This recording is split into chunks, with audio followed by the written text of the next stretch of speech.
नमस्कार दोस्तों, good morning. Welcome back to my YouTube channel. दोस्तों, आप सभी लोगों का हम अपने इस यूट्यूब चैनल योगेंद्र जमुना में बहुत बहुत स्वागत करते हैं। दोस्तों, आज की इस वीडियो में हम माध्यमिक शिक्षा मंडल मध्य प्रदेश भोपाल के द्वारा आयोजित परीक्षा हेतु मॉडल प्रश्न पत्र दोस्तों, जो कि आपके जो है तो वार्षिक एग्ज़ाम 2024 के हिसाब से काफ़ी महत्वपूर्ण होने वाला है दोस्तों। यह जो मॉडल प्रश्न पत्र है दोस्तों, वह है सामाजिक विज्ञान क्लास 10th का है दोस्तों। यह जो है तो आपके बोर्ड एग्जाम में किस तरह का प्रश्न आएगा उसी का एक नमूना है दोस्तों। इसमें भी जो है तो 75 नंबर का रहेगा दोस्तों, और ये वाला पेपर भी 75 ही नंबर का है। और बोर्ड एग्जाम में भी 3 घंटे का टाइम दिया जाएगा दोस्तों, जैसे हम इस पेपर में आप सब चीज़ दिखा रहे हैं, ठीक है दोस्तों। उसके बाद यहाँ पे जो है तो कुछ आवश्यक निर्देश दिए रहेंगे, ठीक है, उनको भी आप ध्यान से पढ़ लीजिएगा पेपर करने से पहले, ठीक है। तो दोस्तों, इस समय वीडियो को जो है तो पूरा ज़रूर देखिएगा, क्योंकि आज हम सामाजिक विज्ञान का मॉडल पेपर सॉल्व करने वाले हैं दोस्तों। यहाँ पे मॉडल टेस्ट पेपर जो कि आपके एग्ज़ाम में कैसे आएगा उसे जो है तो डिटेल्स देखने वाले हैं। तो दोस्तों, अगर आप लोगों ने इस वीडियो को सॉल्व कर लिया ना, तो आपको पता चल जाएगा कि आखिर आपके बोर्ड एग्ज़ाम की जो तैयारी है वो कैसे चल रही है, ठीक है दोस्तों। इस वीडियो को देखने के बाद आप सभी को यह आइडिया हो जाएगा कि आखिर बोर्ड एग्जाम में जो क्वेश्चन आएंगे वो किस तरह के आएंगे, ठीक है दोस्तों। एक बात और बता दें आपको कि क्वेश्चन जो है तो बोर्ड एग्जाम में जो आते हैं वह बहुत ही इजी क्वेश्चन होते हैं, ठीक है। तो दोस्तों, आज हम उन्हीं इजी क्वेश्चनों का आपको चेहरा दिखाने वाला हूं दोस्तों, ठीक है। तो चलिए बिना किसी देरी के वीडियो को स्टार्ट करते हैं और हमारा पहला क्वेश्चन देखते हैं, ठीक है दोस्तों। हमारा जो पहला क्वेश्चन रहेगा वस्तुनिष्ठ का, वो रहेगा जो है तो सही विकल्प का चयन कर लिखिए, ठीक है। इसमें से हमारा पहला क्वेश्चन है दोस्तों कि नीली क्रांति का संबंध किससे है, ठीक है। यहाँ पे 4 ऑप्शन है दोस्तों। फलोत्पादन है, भेड़ पालन है, मछली पालन है और दुग्ध उत्पादन है, ठीक है। तो किससे संबंधित है दोस्तों, तो इसका सही जवाब हो जाएगा दोस्तों 7 नंबर ऑप्शन, ठीक है। मछली पालन से रिलेटेड है। नीली क्रांति का संबंध किससे है, मछली पालन से, ठीक है। अगला क्वेश्चन है दोस्तों कि पूर्वी तट पर स्थित पत्तन जो अंतः स्थलीय तथा अधिकतम गहराई का पत्तन है, ठीक है, वो कौन सा है। 4 ऑप्शन है दोस्तों। चेन्नई है, तुतीरकोन है, पारादीप है, विशाखापट्टनम है, ठीक है। तो इसका जो है तो दोस्तों 10 नंबर ऑप्शन सही हो जाएगा, विशाखापट्टनम, ठीक है। अगला देखते हैं दोस्तों, बेल्जियम किस महाद्वीप में स्थित है, ठीक है। ऑप्शन है ऑस्ट्रेलिया है, अफ्रीका है, यूरोप है, एशिया है, ठीक है। तो इसका सही ऑप्शन हो जाएगा दोस्तों 7 नंबर ऑप्शन, यूरोप, ठीक है। बेल्जियम किस महाद्वीप में है, तो यूरोप महाद्वीप में है दोस्तों, ठीक है। और हमारा जो भारत है दोस्तों वह एशिया महाद्वीप में है, ठीक है, ये चीज़ ध्यान रखना। अगला क्वेश्चन है दोस्तों कि निम्न में से किस वर्ष राष्ट्रीय ग्रामीण रोजगार गारंटी अधिनियम लागू किया गया था। तो कब किया गया था दोस्तों, इसमें से 4 ऑप्शन है। 2004 है, 5 है, 6 है और 7 है, ठीक है। तो कब लागू किया गया था, तो सन 2005 में लागू किया गया था दोस्तों रोजगार गारंटी अधिनियम। इसमें दोस्तों जो है तो गांव के किसी भी आवेदक को लगभग 100 दिनों का जो रोजगार है वह एकदम पक्का होता था दोस्तों, ठीक है। रोजगार गारंटी अधिनियम में, जो कि 2005 में लागू किया गया था, ठीक है। आगे देखते हैं, बंगाल का शोक किस नदी को कहा जाता है, ठीक है। इसमें से 4 ऑप्शन है। दामोदर नदी है, नर्मदा नदी है, ताप्ती नदी है और महानदी है, ठीक है।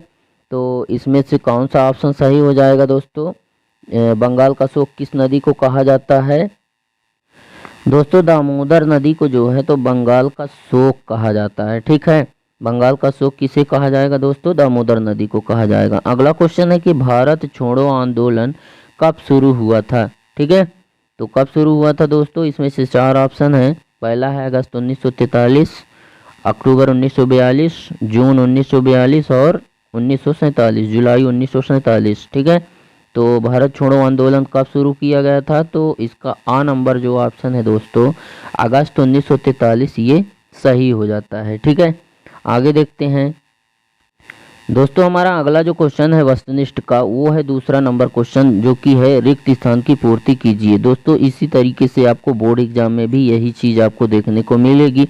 दूसरे नंबर पर जो है तो आपको रिक्त स्थान मिलेगा, ठीक है। इसमें से हमारा पहला जो रिक्त स्थान है दोस्तों वो है कि भारत में सघन वन क्षेत्र का कितने प्रतिशत है। जो सघन वन क्षेत्र है वह कितने प्रतिशत है, ठीक है। तो वह दोस्तों जो है तो 12.2% है दोस्तों, ठीक है, 12.2%। ठीक है, सघन वन क्षेत्र, सघन का मतलब घने बसे हुए क्षेत्र जो हैं, ठीक है, वो कितने हैं, 12.2%। अगला है यंग यूरोप की स्थापना कब हुई थी, ठीक है, तो कब हुई थी, 1834 ईस्वी में हुई थी। यंग यूरोप की स्थापना 1834 में हुई थी, ठीक है, कब हुई थी, 1834 में। अगला है श्रीलंका में सर्वाधिक किस धर्म के लोग रहते हैं, खालिस्तान धर्म के लोग रहते हैं, ठीक है, तो किस धर्म के लोग रह रहे हैं, तो यहाँ पे हो जाएगा ये बौद्ध धर्म के लोग रह रहे हैं, बौद्ध धर्म। ठीक है, अगला है एक स्वयं सहायता समूह में अधिकतम कितने सदस्य हो सकते हैं, स्व सहायता समूह में तो कम से कम 20 सदस्य हो सकते हैं दोस्तों। ठीक है, कपास, जूट और पटसन जो है तो किस फसल के अंतर्गत आते हैं, तो ये सब रबी की फसल है। ठीक है, किसकी फसल है, रबी की। ठीक है, अगला क्वेश्चन है कि आर्थिक मंदी की शुरुआत जो है तो कब हुई थी, ठीक है, तो 1929 में हुई थी दोस्तों, कब हुई थी, 1929 में हुई थी। ठीक है, अगला क्वेश्चन देखते हैं। अगला हमारा जो वस्तुनिष्ठ क्वेश्चन रहेगा दोस्तों वो रहेगा क्वेश्चन नंबर 3 में सत्य असत्य बताइए। ठीक है, ये आपको जो है तो बोर्ड एग्जाम के पेपर में भी आपको यहीं पे देखने को मिलेगा, तीसरे ही नंबर के क्वेश्चन में। ठीक है दोस्तों, हमारा जो इसमें पहला जो क्वेश्चन है वो है कि बांधों को आधुनिक भारत का मंदिर कहा जाता है। ठीक है, ये जो है तो सही हो जाएगा दोस्तों, ये सत्य हो जाएगा। ठीक है, मतलब जो है तो आधुनिक भारत का मंदिर कहा जाता है बांध को। ठीक है, उसके बाद हमारा जो है तो दूसरा हम देखते हैं। दूसरा हमारा क्वेश्चन है कि 5 फरवरी 1922 को चौरा चौरी की घटना हुई थी। ठीक है, यह भी जो है तो क्या हो जाएगा, सत्य हो जाएगा। ठीक है, अगला है कि भारत में एकात्मक शासन व्यवस्था है, एकात्मक शासन व्यवस्था नहीं है दोस्तों। ठीक है, भारत में बहुत जो है तो लोकतंत्रात्मक शासन व्यवस्था है, एक तंत्रात्मक, एकात्मक नहीं। एकात्मक का मतलब होता है कोई एक ही जो है तो राजनीतिक दल शासन करे। ठीक है, तो हमारे भारत में ऐसा नहीं है, हमारा भारत देश जो है वह लोकतंत्रात्मक शासन व्यवस्था है। यहाँ लोगों के द्वारा जो है तो किसी भी जो है तो नेता को चुना जाता है और उसके बाद ही वो शासन करता है। ठीक है, अगला देखते हैं कि पार्ले जो है, पार्ले जो बिस्कुट है दोस्तों वह एक बहुराष्ट्रीय कंपनी नहीं है, नहीं, वह एक बहुराष्ट्रीय कंपनी है। यह भी जो है तो गलत है, ये कह रहा है कि बहुराष्ट्रीय कंपनी नहीं है जबकि वह एक बहुराष्ट्रीय कंपनी है पार्ले बिस्कुट की। ठीक है, अगला क्वेश्चन देखते हैं कि टिस्को जो है वह निजी प्रकार का उद्योग है, टिस्को, जी हाँ, ये जो है तो सही है। ठीक है, अगला क्वेश्चन है कि नाटो का मुख्यालय ब्रुसेल्स में है, यह भी सही है, इसका मुख्यालय है ब्रुसेल्स में। ठीक है, अगला क्वेश्चन देखते हैं दोस्तों जो कि हमारा जो है तो सही जोड़ी होगा। ठीक है दोस्तों, हमारा जो वस्तुनिष्ठ क्वेश्चन नंबर जो 4 रहेगा दोस्तों वो जो है तो सही जोड़ी का रहेगा। ऐसे ही क्वेश्चन आपको 4 ही नंबर पर दोस्तों आपको बोर्ड एग्जाम में भी सही जोड़ी देखने को मिलेगी। ठीक है, आप देखते हैं इसमें जो सही जोड़ी है दोस्तों, जैसे हमारा ये सोयाबीन है। ठीक है, और इसमें से जो है तो जो सोयाबीन है उसका सही क्या हो जाएगा दोस्तों, तो सोयाबीन मध्य प्रदेश हो जाएगा। ठीक है, और प्रथम विश्व युद्ध जो हुआ था वो कहाँ पे, कैसे, किसके साथ हुआ था, तो उसका जो है तो सही जवाब क्या हो जाएगा दोस्तों, उसका दूसरे नंबर का हो जाएगा ये। ठीक है, प्रथम विश्व युद्ध 1914 से 1918 के बीच में हुआ था। अगला क्वेश्चन है कि भारतीय संविधान जो है वो उसका क्या हो जाएगा, तो भारतीय संविधान का हो जाएगा दोस्तों धर्मनिरपेक्ष, यानी कि ये तीसरा हो जाएगा।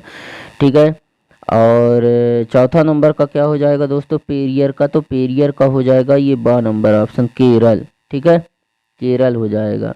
और पांचवे का क्या हो जाएगा दोस्तों, तो पांचवे का हो जाएगा ये चेन्नई।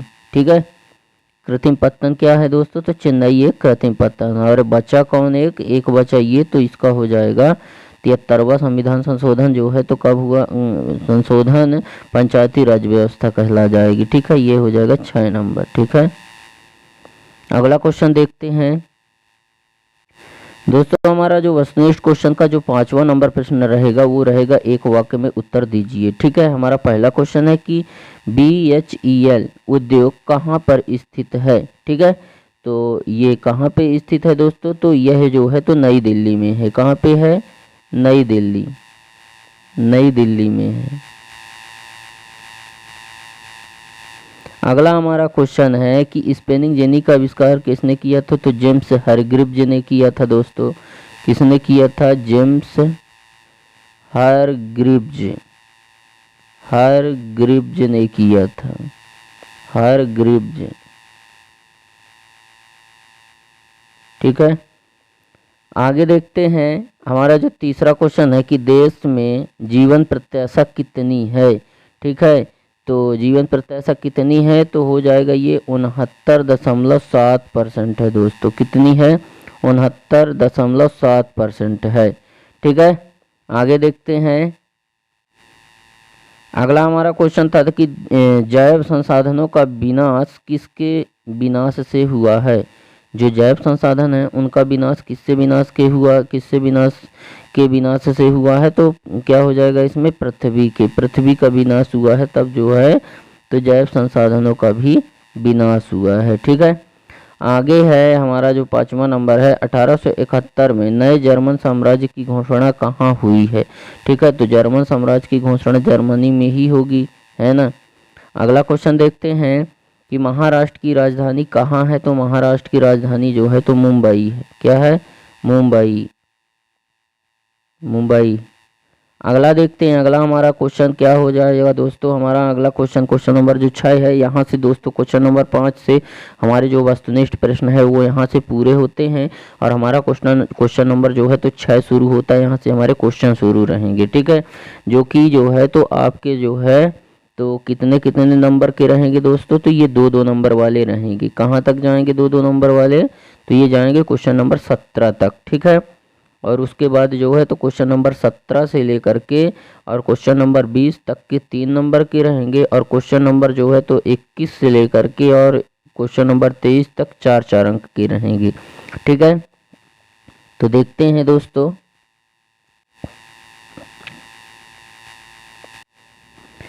दोस्तों हमारा क्वेश्चन नंबर जो 6 है वो है कि भारत में पाई जाने वाली मिट्टियों के नाम लिखिए। ठीक है, तो विभिन्न प्रकार की मिट्टी हैं दोस्तों, जैसे लाल मिट्टी है, लैटराइट मिट्टी है, मरुस्थलीय मिट्टी है। ठीक है, तो ये विभिन्न प्रकार की जो है तो मिट्टियां हैं दोस्तों। इसको आप जो है तो अच्छे तरीके से पढ़ लीजिएगा। हो सकता है कि बोर्ड एग्जाम में आपको ये क्वेश्चन देखने को मिल जाए। ठीक है, अगला हमारा जो अथवा का क्वेश्चन है दोस्तों, बहुराष्ट्रीय कंपनियों से आप क्या समझते हैं? दोस्तों यह भी एक इम्पोर्टेंट क्वेश्चन है आपके बोर्ड एग्जाम के हिसाब से, है ना। अगर आप इसको तैयार कर लेते हैं तो आपको दो में से आपको जो है तो एक ये भी है 2 नंबर का और ये भी है 2 नंबर का। ठीक है, लेकिन आपको अथवा और ये मेन वाले में से केवल एक ही क्वेश्चन करना।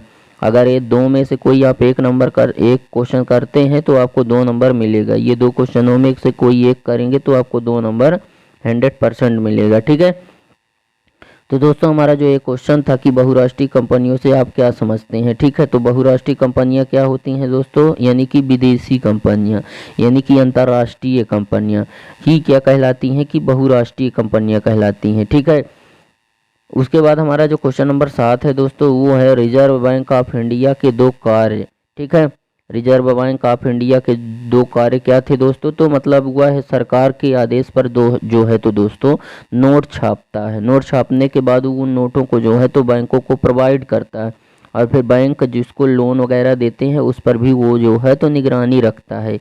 निगरानी रखना ही जो है तो यह रिजर्व बैंक का ऑफ इंडिया का काम है दोस्तों। इसको शॉर्टकट में जो है तो RBI कहते हैं। ठीक है, रिजर्व बैंक ऑफ इंडिया।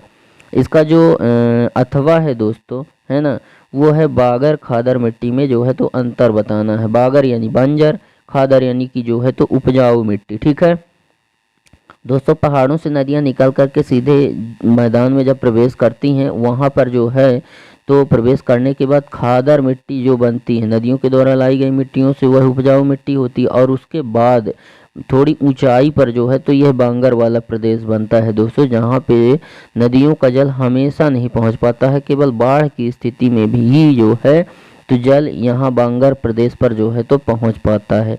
ठीक है, इसीलिए यह कम उपजाऊ होता है दोस्तों बांगर, और इसमें जो है तो कैल्शियम की मात्रा जो है तो अधिक होती है। ठीक है, आगे देखते हैं दोस्तों। हमारा जो क्वेश्चन नंबर 8 है वो है कि सड़क परिवहन की 2 विशेषताएं लिखना है दोस्तों। सड़क परिवहन, ठीक है, जैसे जो सड़क है, सड़क में जो आना जाना होता है ना दोस्तों, वही है सड़क परिवहन। सड़क परिवहन की जो है तो दो विशेषताएं, यह भी क्वेश्चन जो है तो दोस्तों आपके बोर्ड एग्जाम से के हिसाब से जो है तो काफ़ी इम्पोर्टेंट होने वाला है, इसलिए प्लीज़ इसको भी जो है तो अच्छे तरीके से आप पढ़ लीजिएगा, ठीक है।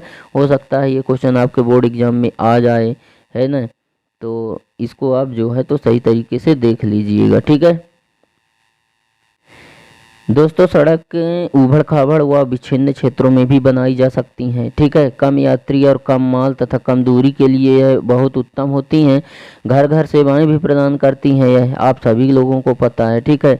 और जो यह सड़क परिवहन है दोस्तों, वह रेल परिवहन से ज़्यादा सुविधाजनक है, ठीक है।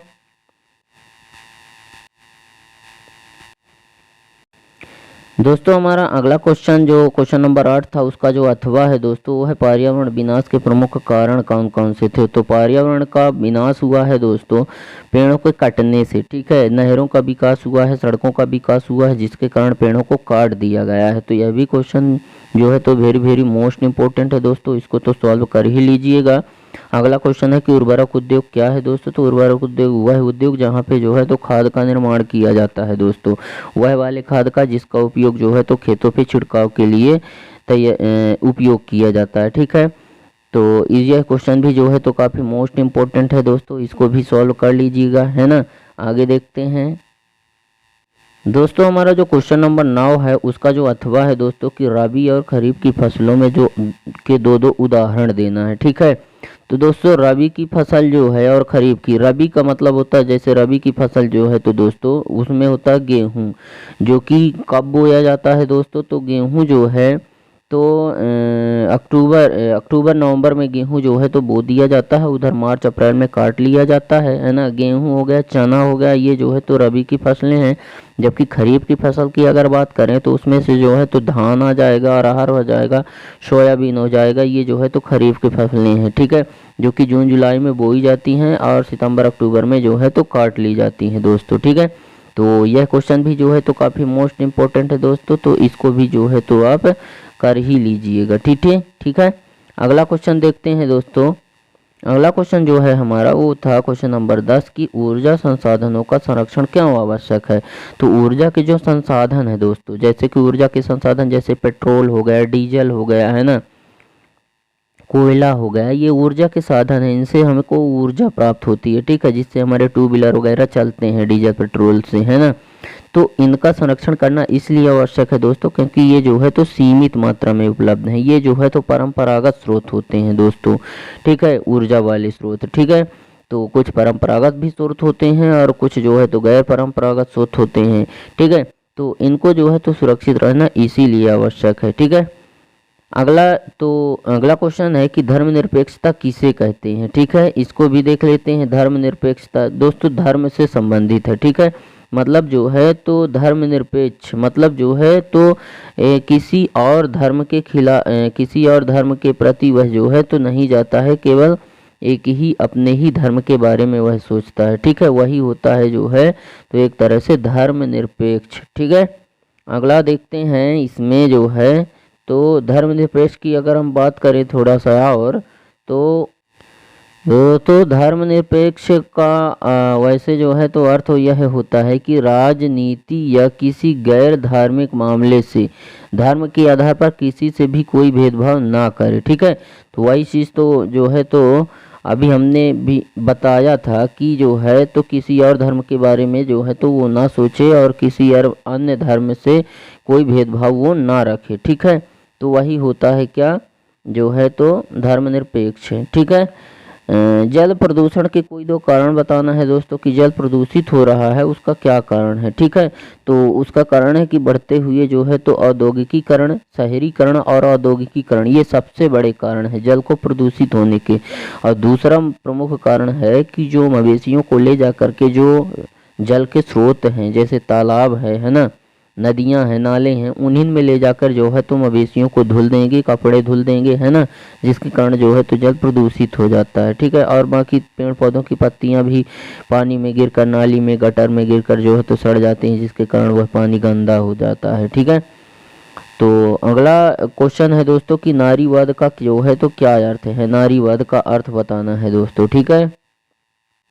दोस्तों नारीवाद राजनैतिक आंदोलनों, विचारधाराओं और सामाजिक आंदोलनों की एक श्रेणी है, ठीक है, जो कि राजनीतिक, आर्थिक, व्यक्तिगत और सामाजिक को परिभाषित करती है तथा स्थापित करने और प्राप्त करने के लिए लक्ष्य भी साझा करती है, ठीक है, वही है नारीवाद, ठीक है। अगला हमारा जो क्वेश्चन है दोस्तों वो है आयात शुल्क पर। आयात शुल्क से आप क्या समझते हैं या आयात शुल्क का क्या आशय है? आयात का मतलब है दोस्तों कोई चीज़ को जो है तो ले आना ही जो है तो क्या है, आयात है, ठीक है। और कोई चीज़ को जो है तो अगर हम अपने देश से दूसरे देश भेज रहे हैं तो वो निर्यात कहलाएगा, बट अगर हम वहाँ से कोई चीज़ ले के आ रहे हैं वह आयात कहलाएगा दोस्तों, या कि हम खरीद रहे हैं कोई चीज़ तो वह आयात कहलाएगी। तो जब हम कोई चीज़ को बाहर से मंगवाते हैं उसका हमें टैक्स देना पड़ता है, ठीक है, उसी को जो है तो आयात शुल्क बोलते हैं, ठीक है। अगला जो क्वेश्चन है दोस्तों उसको देख लेते हैं, ठीक है। दोस्तों क्वेश्चन नंबर 12 का जो है वो है राजनीतिक दलों के गुण बताना है, ठीक है, राजनीतिक दलों के जो है तो गुण। ये क्वेश्चन भी जो है तो काफ़ी मोस्ट इम्पोर्टेंट है दोस्तों, आपके बोर्ड एग्जाम के हिसाब से जो है यह क्वेश्चन काफ़ी इम्पोर्टेंट है, ठीक है, इसीलिए जो है तो क्वेश्चन को ज़रूर ध्यान से पढ़ ही लीजिएगा, ठीक है।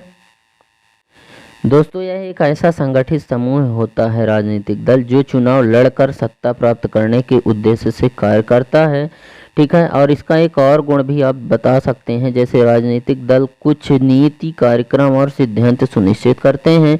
उसके अलावा राजनीतिक दल समाज के मौलिक राजनीतिक विभाजन को भी दिखाते हैं तथा राजनीतिक दल के 3 प्रमुख भाग हैं, नेता, सक्रिय सदस्य और अनुयायी, ठीक है, तथा राजनीतिक दल सरकारी कार्यक्रम को जनता तक पहुंचाते हैं, ठीक है।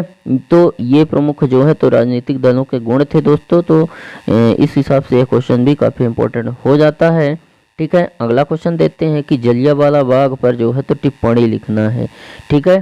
तो यह क्वेश्चन तो काफ़ी वेरी मोस्ट इम्पोर्टेंट ही है दोस्तों, जलियांवाला बाग हत्याकांड, तो इसको भी आप देख ही लीजिएगा, ठीक है। इसमें क्या हुआ था दोस्तों कि अमृतसर में एक जलियांवाला बाग था जहां पर जो है तो एक शांतिपूर्ण जो है तो सभा आयोजित हो रही थी, ठीक है, जिसमें बहुत सारे लोग जो है तो सम्मिलित हुए थे। लेकिन अचानक इस बात की जानकारी जब जनरल डायर को पड़ी तो उन्होंने अपने बख्तरबंद गाड़ियों के में गया और अपने सैनिकों को भी वहां पे ले गया और उन बेचारे निहत्थों पर, ठीक है, चारों ओर से जो है तो उनको घेर करके और निहत्थों पर जो है तो गोलीबारी करने का आदेश दे दिया अपने सैनिकों को। उन सैनिकों ने जो है तो उन बेगुनाह और जो है तो निहत्थे लोगों को जो है तो मार डाला, ठीक है। तो यही था दोस्तों जलियांवाला बाग हत्याकांड, तो इसको भी आप देख लीजिएगा, है ना, अपने हिसाब से। अगला क्वेश्चन है दोस्तों कि छिपी बेरोजगारी क्या होती है? दोस्तों इसको छिपी बेरोजगारी या प्रछन्न बेरोजगारी भी कहते हैं, ठीक है। यह क्या होती है दोस्तों, यह भी क्वेश्चन वेरी मोस्ट इम्पोर्टेंट है दोस्तों। छिपी बेरोजगारी या प्रछन्न बेरोजगारी दोस्तों हम उसको कहते हैं, जैसे मान लेते हैं कि हमने 10 मजदूरों को काम में लगाया है, ठीक है, अब लेकिन उसमें से जो 3 मजदूर हैं वो जो है तो केवल टाइम पास कर रहे हैं, काम में जो है तो उतना विशेष ध्यान नहीं लगा रहे हैं।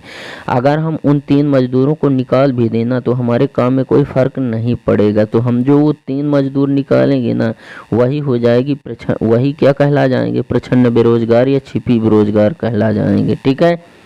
अगला हमारा क्वेश्चन है दोस्तों, क्वेश्चन नंबर 14 जो है वो है समवर्ती सूची क्या है, ठीक है, इसको समझाइए। ये क्वेश्चन भी काफ़ी मोस्ट इम्पोर्टेंट है दोस्तों, है ना। दोस्तों आपके बोर्ड एग्जाम के हिसाब से यह क्वेश्चन इम्पोर्टेंट है, तो इसको भी आप जो है तो अच्छे तरीके से तैयार कर ही लीजिएगा, है ना। दोस्तों समवर्ती सूची तथा तीसरी सूची जो है वो भारत के संविधान की 7वीं अनुसूची में दिए गए 52 विषय, ठीक है, की सूची है। इनमें से राज्य सरकार और केंद्र सरकार दोनों के साझा अधिकारों को वर्णित किया गया है, ठीक है। और विधायी सूची को 3 भागों में बांट दिया गया है, संघ सूची, राज्य सूची और समवर्ती सूची, ठीक है। संयुक्त राज्य अमेरिका तथा स्विट्जरलैंड और ऑस्ट्रेलिया के विपरीत अन्य सभी अधिकार संघीय सरकार के पास हैं, जो कनाडा संघीय सरकार के समरूप हैं, यानी कि कनाडा सरकार के जो है तो समान है, ठीक है। आगे देखते हैं दोस्तों क्वेश्चन नंबर जो 14 का अथवा है दोस्तों वो है विमुद्रीकरण से क्या आशय है, ठीक है। यह भी क्वेश्चन काफी इंपॉर्टेंट है दोस्तों। इस क्वेश्चन को भी जो है तो आप लोग अच्छे तरीके से तैयार कर लीजिएगा। दोस्तों, भारत में नवंबर 2016 में 500 और 100 रुपये की करेंसी जो नोटों को अमान्य घोषित कर दिया गया था, आप सभी लोगों को पता ही होगा। ठीक है, तो इन नोटों को एक निश्चित अवधि तक बैंक में जमा करा दें और बदले में 500 और 2000 रुपये के नोट प्राप्त कर लें, इसे ही विमुद्रीकरण कहते हैं दोस्तों। ठीक है, समझ में आया। जैसे कि नरेंद्र मोदी ने जो है तो जब नोटबंदी लागू की थी, उस टाइम पे जो है तो 500 और 100 रुपये के जो नोट थे उसको जो है तो अमान्य घोषित कर दिया था, उनकी मान्यता ही ख़त्म कर दी थी। ठीक है, इसीलिए जो है तो ये कहा गया था कि उन नोटों को आप बैंक में जमा करिए और कुछ टाइम दिया गया था, है ना, उस टाइम के हिसाब से जो है तो उसको जमा करिए और वहाँ से आप जो है तो 500 और 2000 के नए नोट प्राप्त कर लें, वही है विमुद्रीकरण। ठीक है, अगला क्वेश्चन है दोस्तों कि राष्ट्रीय राजमार्ग किसे कहते हैं। तो राष्ट्रीय राजमार्ग मतलब नेशनल हाईवे जो होता है दोस्तों, उसी को जो है तो राष्ट्रीय राजमार्ग कहा जाता है। यह क्वेश्चन भी जो है तो आपके बोर्ड एग्जाम के हिसाब से जो है तो काफ़ी महत्वपूर्ण है दोस्तों, है ना, तो इसको भी आप जो है तो तैयार कर लीजिएगा, है ना। ये आपके बोर्ड एग्जाम में जो है तो इसके आने की जो है तो पूरी संभावना है दोस्तों। ठीक है, क्योंकि यह वह मार्ग होता है दोस्तों जिनका निर्माण एवं रखरखाव केंद्र शासन के अधीन केंद्रीय लोक निर्माण विभाग द्वारा किया जाता है। ठीक है, ये पक्की सड़कें तथा देश के राजनीतिक राजधानियों और बड़े औद्योगिक तथा व्यापारिक नगरों एवं बंदरगाहों तथा पड़ोसी देशों की सड़कों से मिलती हैं। ठीक है, ये वाली जो सड़कें हैं दोस्तों। ठीक है, और भारत में राष्ट्रीय राजमार्ग की कुल लंबाई जो होती है दोस्तों वह 58,112 किलोमीटर होती है। ठीक है, भारतीय सड़कों की कुल लंबाई में राष्ट्रीय राजमार्ग का योगदान केवल 2% है दोस्तों। ठीक है, लेकिन इनसे कुल सड़क परिवहन का 45% परिवहन होता है। ठीक है, देश में आर्थिक विकास को बढ़ावा देने के लिए राष्ट्रीय राजमार्ग विकास परियोजना 1999 में जो है तो तैयार की गई थी।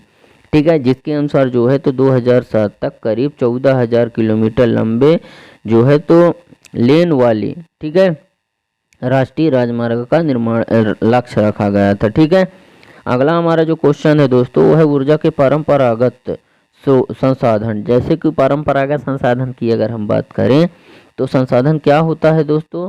संसाधन की अगर हम बात करें तो संसाधन कोई एक वस्तु है, साधन कोई एक वस्तु है, ठीक है, जो उपयोगी और मूल्यवान है। ठीक है, और उसको उपयोगी और मूल्यवान मानव बनाता है, इसलिए मानव भी क्या है, एक संसाधन है। ठीक है, तो अगर हम यहाँ पे बात करें कि ऊर्जा के परंपरागत जो स्रोत हैं दोस्तों, साधन का मतलब होता है स्रोत, वो है दोस्तों कि परंपरागत का मतलब वैसे भी है दोस्तों बहुत पुराने समय से चला आ रहा लगातार। ठीक है, तो परंपरागत स्रोत जैसे कि कोयला हो गया, डीजल हो गया, पेट्रोल हो गया, है ना, और केरोसिन हो गया, मतलब ऐसे साधन जिसको एक बार प्रयोग करने के बाद वो ख़त्म हो जाते हैं, उनका दोबारा उपयोग हम नहीं कर सकते दोस्तों, वही है ऊर्जा के परंपरागत स्रोत। ठीक है, और गैर परंपरागत स्रोत की अगर हम बात करें तो मतलब नवीकरणीय ऊर्जा के स्रोत वो कहलाएंगे, जो कि जो है तो हम चाहे उनका 2 बार 4 बार 10 बार उपयोग करें लेकिन वो समाप्त नहीं होंगे। ठीक है, जैसे पवन ऊर्जा, सौर ऊर्जा, है ना, ये गैर परंपरागत है। लेकिन डीजल पेट्रोल जो है वो कैसा ऊर्जा के साधन है दोस्तों, तो वह परंपरागत है, यानी कि अनवीकरणीय ऊर्जा के स्रोत है वो। ठीक है, अगला हमारा जो क्वेश्चन है दोस्तों वो है कि जो है तो विश्व व्यापार संगठन क्या है। दोस्तों एक बात और बताएं, जो ये परंपरागत स्रोत है दोस्तों ये जो है तो VVI क्वेश्चन है।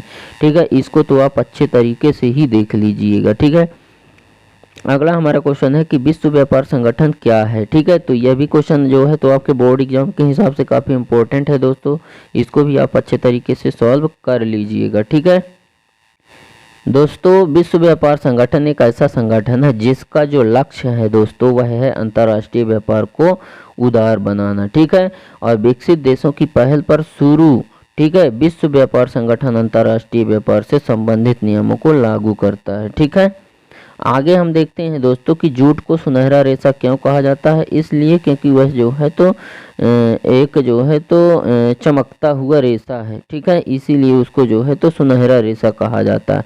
यह क्वेश्चन भी जो है तो आपका बोर्ड एग्जाम के हिसाब से काफ़ी इंपॉर्टेंट है दोस्तों, इस क्वेश्चन को भी आप कर ही लीजिएगा। ठीक है, उसके बाद आगे देखते हैं दोस्तों, है ना।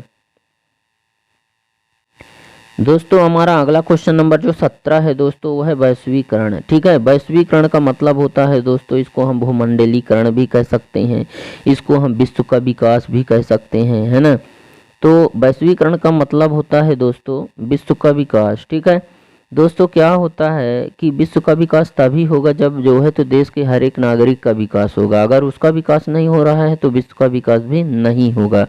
दोस्तों क्या होता है, वैश्वीकरण का विकास तभी हो पाएगा जब एक व्यक्ति जो है तो एक देश से दूसरे देश जब जो है तो व्यापार करने जाए, या कि जो है तो घूमने के हिसाब से जाए, ठीक है, या कि फिर जो है तो वहाँ पे रोजगार करने जाए, ठीक है, वहाँ पे रोजगार के लिए जाए। तो जो ये आना जाना हो रहा है ना उसका, और आना जाने के साथ साथ उसका संबंध भी वहाँ हो रहा है, तो इसीलिए क्या हो रहा है, धीरे धीरे जो है तो ऐसा मतलब प्रतीत होने लगा है कि विदेश और अपने देश में कोई अंतर ही नहीं है। ठीक है, इसीलिए जो है तो अपना देश और दूसरे देश में कोई अंतर नहीं समझ में आ रहा है, मतलब जो है तो अपनापन लगने लग रहा है, इसीलिए जो है तो उसको हम वैश्वीकरण कहते हैं। दोस्तों ये जो करण शब्द है ना, यह अगर किसी भी शब्द में जुड़ गया है ना तो इसका मतलब होता है इसके विकास से है। ठीक है, जैसे कि शहरीकरण देख लेते हैं, शहरीकरण में शहर में बहुत सारी दुकानें वगैरह खुल जाती हैं, ठीक है, तो उसका क्या हो जाता है, वो शहरीकरण कहलाता है। उसी प्रकार से वैश्वीकरण भी हो जाता है। ठीक है, और इसके अगर हम अथवा की बात करें दोस्तों, ये जो क्वेश्चन है स्थानांतरित कृषि, ये क्या होती है, तो इसको जो है तो दोस्तों हम झूम कृषि भी कहते हैं। क्या कहते हैं, झूम कृषि। इसलिए इसको झूम कृषि कहते हैं दोस्तों, क्योंकि इसमें क्या होता था कि किसान भूमि का कोई एक टुकड़ा चुनता था और उसमें केवल एक फसल उगाता था, और उसके बाद उस टुकड़े को छोड़कर कोई और फिर से दूसरा टुकड़ा चुनता था, क्योंकि उसका मानना यह था कि अब इस भूमि की जो उर्वरक शक्ति है वह कम हो गई है। ठीक है, तो वह होती थी स्थानांतरित कृषि। इसमें क्या करते थे, ये भूमि का एक टुकड़ा तो चुनते थे, लेकिन ये लोग जो है तो भूमि का वह टुकड़े को चुनते थे जहाँ पे पेड़ पौधे लगे होते थे। उन पेड़ पौधों को ये लोग क्या करते थे कि काट करके और आग लगा देते थे, और आग लगाने के बाद जब साफ हो जाती थी तो उसी राख पर ये लोग क्या करते थे, खेती करना शुरू कर देते थे। ठीक है, तो यह क्वेश्चन भी जो है तो इम्पोर्टेंट है दोस्तों, इसको भी आप अच्छे तरीके से सॉल्व कर लीजिएगा, देख लीजिएगा और अच्छे से इसको पढ़ लीजिएगा। ठीक है, हो सकता है आपके बोर्ड एग्जाम में आ जाए क्वेश्चन। ठीक है, अगला हमारा क्वेश्चन है दोस्तों, क्वेश्चन नंबर 18 है जो, वो है कि काली मृदा और लैटेराइट मृदा में अंतर बताना है दोस्तों। ठीक है, काली मृदा और लैटेराइट मृदा में, यह भी काफ़ी इंपॉर्टेंट है दोस्तों, इसको भी आप अच्छे तरीके से देख लीजिएगा, है ना। उसके बाद हम अगला देखते हैं दोस्तों, रेल परिवहन की विशेषताएं लिखना है। ठीक है, रेल परिवहन की जो है तो क्या क्या विशेषताएं हैं। ठीक है, तो दोस्तों रेल परिवहन के बारे में आप लोग जानते ही हैं, है ना, कितना सस्ता, मतलब सड़क परिवहन से सस्ता साधन है रेल परिवहन, है कि नहीं। तो इस हिसाब से जो है तो रेल परिवहन की जो है तो विशेषताएं लिखिए। ये क्वेश्चन जो है दोस्तों इसको भी आप अच्छे तरीके से कर लीजिएगा, क्योंकि यह क्वेश्चन की भी आने की पूरी संभावना है दोस्तों। यह ऊर्जा सक्षम परिवहन मोड है दोस्तों, जो बड़ी मात्रा में जनशक्ति के आवागमन के लिए बड़ा ही आदर्श एवं उपयुक्त साधन है। ठीक है, और बड़ी मात्रा में वस्तुओं को लाने और ले जाने के लिए जो है तो यह बहुत अच्छा साधन है दोस्तों रेल परिवहन। ठीक है, उसके बाद जो है तो हम देख लेते हैं हमारा अगला क्वेश्चन नंबर 19 है जो, वो है भारत का जो रेखा मानचित्र में जो है तो दर्शाना है, किसको किसको, अजमेर को, सुंदरगढ़ को और हजारीबाग को। ठीक है, तो इस चीज़ को जो है तो आप अच्छे तरीके से देख लीजिएगा, और जहाँ तक हो सके तो इसको तैयार कर लीजिएगा दोस्तों। जैसे दोस्तों देखिए यहाँ पे हम जो है तो ये भारत का मैप बना रहे हैं दोस्तों, है ना, ये भारत का हमने जो है तो मैप बना रहे हैं।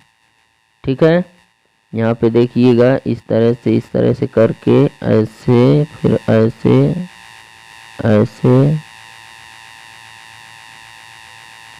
इस तरीके से जो है तो हम बना लेते हैं। ठीक है, ऐसे। ठीक है, अब यहाँ पे जो है तो आपको क्या करना है, दर्शा देना है, किसको, अजमेर को भी दर्शाना है, सुंदरगढ़ को भी दर्शाना है और हजारीबाग को भी दर्शाना है। ठीक है दोस्तों, यहाँ पे अगर हम बात करें तो ये जो है तो कर्क रेखा चली गई है, तो कर्क रेखा के ऊपर जो है तो केवल 2 ठो हैं। यहाँ पे हो जाएगा अजमेर, अजमेर है यहाँ पे, है ना, और यहाँ पे हो जाएगा हजारीबाग, ये एकदम इसके करीब ही है, ठीक है, हजारीबाग, ठीक है। और हमारे जो दो ठो और हैं, बालाघाट हैं और सुंदरगढ़ जो हैं, तो सुंदरगढ़ यहाँ पे हो जाएगा, ठीक ये हजारीबाग के नीचे, ये जो कर्क रेखा गई है इसके ठीक थोड़ा सा नीचे, ठीक है, यहाँ पे जो है तो क्या हो जाएगा, सुंदरगढ़ हो जाएगा दोस्तों यहाँ पे, ठीक है, यहाँ पे ये सुंदरगढ़ हो जाएगा। और उसके जो है तो इधर बगल में बाजू में थोड़ा सा एक जबलपुर के नीचे जो है तो हो जाएगा बालाघाट, यहाँ पे हो जाएगा, ठीक है, कौन सा, बालाघाट हो जाएगा, ठीक है। तो इस तरीके से यह भी इम्पोर्टेंट है दोस्तों, है ना, मानचित्र वगैरह बनाना आप लोग सीख लीजिएगा और इस तरीके से उसमें ये सारी चीज़, तीनों चीज़ उसमें दर्शाना पड़ेगा दोस्तों, ठीक है। अगला हमारा क्वेश्चन है दोस्तों, क्वेश्चन नंबर 19 का, कि गैरीबाल्डी कौन था और वह इतिहास में क्यों प्रसिद्ध हुआ था दोस्तों, ठीक है। तो ये क्वेश्चन को भी आप अच्छे तरीके से कर लीजिएगा, है ना। हमारा अगला क्वेश्चन है दोस्तों कि चौरी चौरा हत्याकांड क्या था, ठीक है। तो दोस्तों 4 फरवरी 1922 को ब्रिटिश भारत में संयुक्त राज्य के गोरखपुर जिले के चौरी चौरा में हुई थी, ठीक है, जब असहयोग आंदोलन में भाग लेने वाले प्रदर्शनकारियों का एक बड़ा समूह पुलिस के साथ भिड़ गया, ठीक है। तो जवाबी कार्रवाई में प्रदर्शनकारियों ने हमला किया और एक पुलिस स्टेशन में आग लगा दी, जिससे उनके सभी कब्जेधारी मारे गए और इस घटना के कारण 3 नागरिकों और 22 पुलिसकर्मियों की मृत्यु हो गई थी दोस्तों, ठीक है। महात्मा गांधी जो हिंसा के घोर विरोधी थे, उन्होंने भी इस घटना के प्रत्यक्ष परिणाम के रूप में 12 फरवरी 1922 को राष्ट्रीय स्तर पर असहयोग आंदोलन को रोक दिया था, ठीक है। क्योंकि इस घटना के तुरंत बाद गांधी जी ने असहयोग आंदोलन को समाप्त करने की घोषणा कर दी थी। बहुत सारे लोगों को गांधी जी का यह निर्णय उचित नहीं लगा, क्योंकि विशेषकर क्रांतिकारियों ने इसका प्रत्यक्ष व परोक्ष रूप से विरोध किया था कि आप जो है तो जो यह असहयोग आंदोलन है उसे वापस क्यों ले रहे हैं, ठीक है। तो यह क्वेश्चन इस हिसाब से काफ़ी इंपॉर्टेंट है दोस्तों, तो इसको भी प्लीज़ पढ़ लीजिएगा, है ना, आपके बोर्ड एग्जाम के हिसाब से काफ़ी इंपॉर्टेंट ही है ना, हो सकता है आपके बोर्ड एग्जाम में आ जाए, ठीक है। अगला क्वेश्चन देखते हैं दोस्तों, जो भारतीय संविधान की 8वीं अनुसूची है दोस्तों, भारत की भाषाओं से संबंधित है, ठीक है। इस अनुसूची में जो है तो 22 भाषाओं को शामिल किया गया था दोस्तों, ठीक है। अगला है हमारा कि भारत में सौर ऊर्जा विकास की असीम संभावनाएं हैं, व्याख्या कीजिए, ठीक है। यह क्वेश्चन भी जो है तो काफ़ी इम्पोर्टेंट है दोस्तों, ठीक है। ऊर्जा की जो है तो असीम संभावनाएं हैं अपने भारत में, ठीक है दोस्तों। हमारा जो क्वेश्चन नंबर 21 का जो है तो दोस्तों ये वियना की संधि है, इसका प्रमुख उद्देश्य और व्यवस्था अगर देखें तो दोस्तों 1800 जो है तो 15 में ब्रिटेन, रूस, फ्रांस और ऑस्ट्रिया जैसी यूरोपीय शक्तियों जिन्होंने मिलकर नेपोलियन को हराया था के प्रतिनिधि यूरोप के लिए एक समझौता तैयार करने के लिए वियना में मिले, ठीक है। इस सम्मेलन की मेजबानी ऑस्ट्रिया के चांसलर ड्यूक मेटरनिख ने की थी। इसमें प्रतिनिधियों ने 1815 की वियना संधि तैयार की, जिसका उद्देश्य उन सारे बदलावों को खत्म करना था जो नेपोलियन युद्ध के दौरान हुए थे, ठीक है।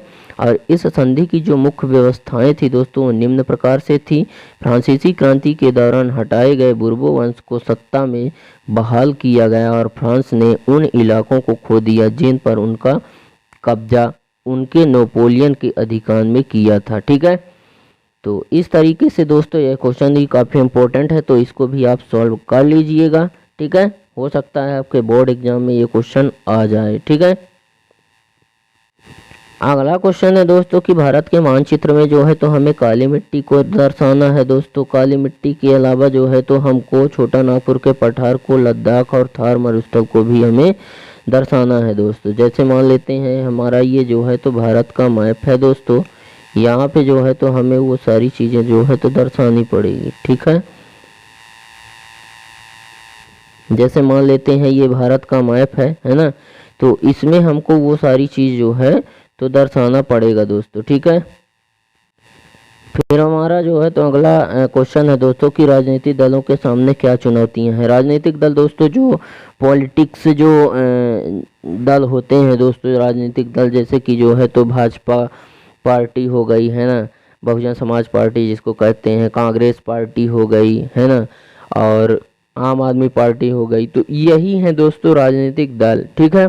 इनके सामने जो है तो कई बहुत सारी जो है तो चुनौतियां हैं, ठीक है।